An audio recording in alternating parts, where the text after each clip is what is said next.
Nosso país está prestes a sediar a Copa do Mundo.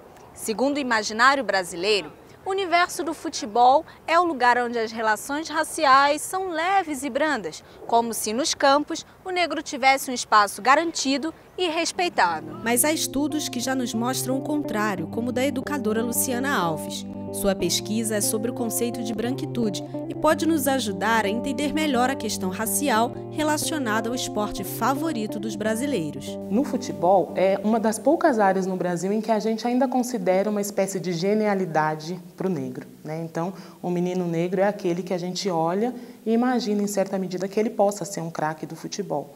Mas essa ascensão, digamos assim, não consegue superar o campo. Sendo negro, você pode ir até certo patamar, dali você não passa. Não é difícil constatarmos o quanto isso é real. Basta nos lembrarmos dos dirigentes atuais dos grandes clubes brasileiros. Dá para perceber, só um negro, César Sampaio. A pesquisa do historiador Marcel Tonini, da FEFELESH, revela um caráter ainda racista do futebol, principalmente quando o que está em jogo é o comando de clubes e federações. Ele vai nos contar como chegou a essa conclusão. Marcel, como foi sua pesquisa? Entrevistei, na verdade, negros e alguns brancos de várias redes, são 7 redes no total.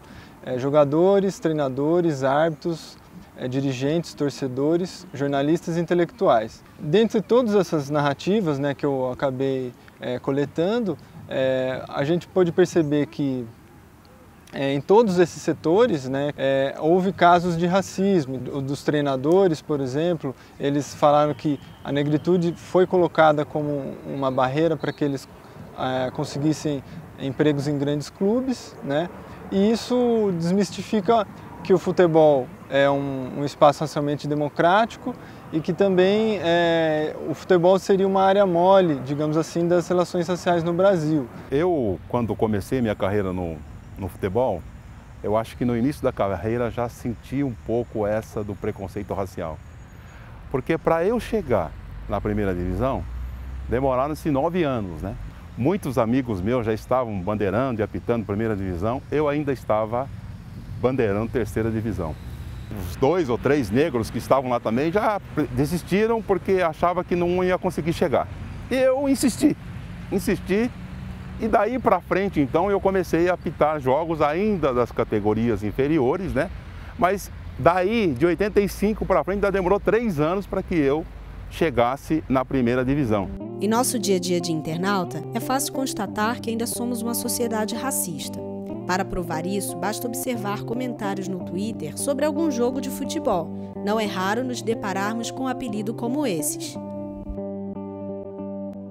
Tem a ver com preconceito sutil, né? Às vezes ele não é falado, né? Ele não é dito, mas ele acontece por olhares, por atitudes, né? Então, inclusive um dos meus entrevistados falava de um processo sutil de eliminação da raça negra no futebol, né?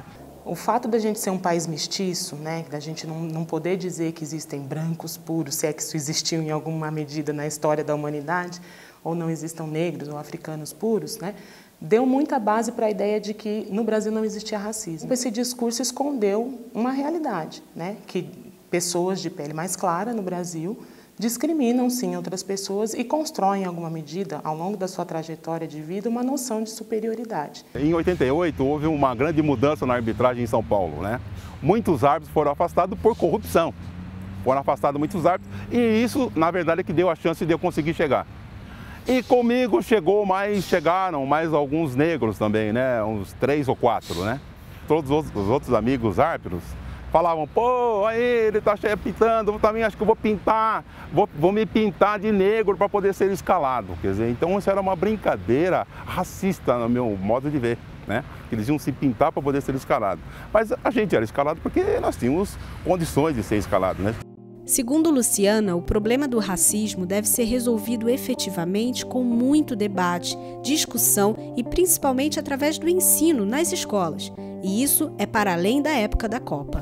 Eu costumo dizer que a gente não nasce nem negro nem branco. A gente aprende a ser negro e branco nos contatos que a gente tem, na nossa história de vida e na nossa escolarização, né? A escola não é uma instituição fora da sociedade racista. Então, ela também acaba reproduzindo essa ideologia dentro das paredes da escola, dentro dos muros da escola. E se a gente aprende a ser negro e branco, a gente aprende, em alguma medida, a aderir aos discursos de superioridade branca, né? Também na escola. Então, como a gente desaprende, a gente pode desaprender. E aí essa é a aposta que a gente faz na escola, de que, ao questionar não só os lugares ocupados por negros, mas também os lugares ocupados por brancos, as crianças, os jovens, comecem a questionar essa ideia de superioridade, essa ideia de que brancos merecem e se esforçam para ocuparem determinados espaços sociais. Entender isso não como um esforço individual, mas como um privilégio, né? Começar a questionar mesmo essas ideias que atrelam toda essa positividade à brancura e à negatividade aos outros grupos raciais.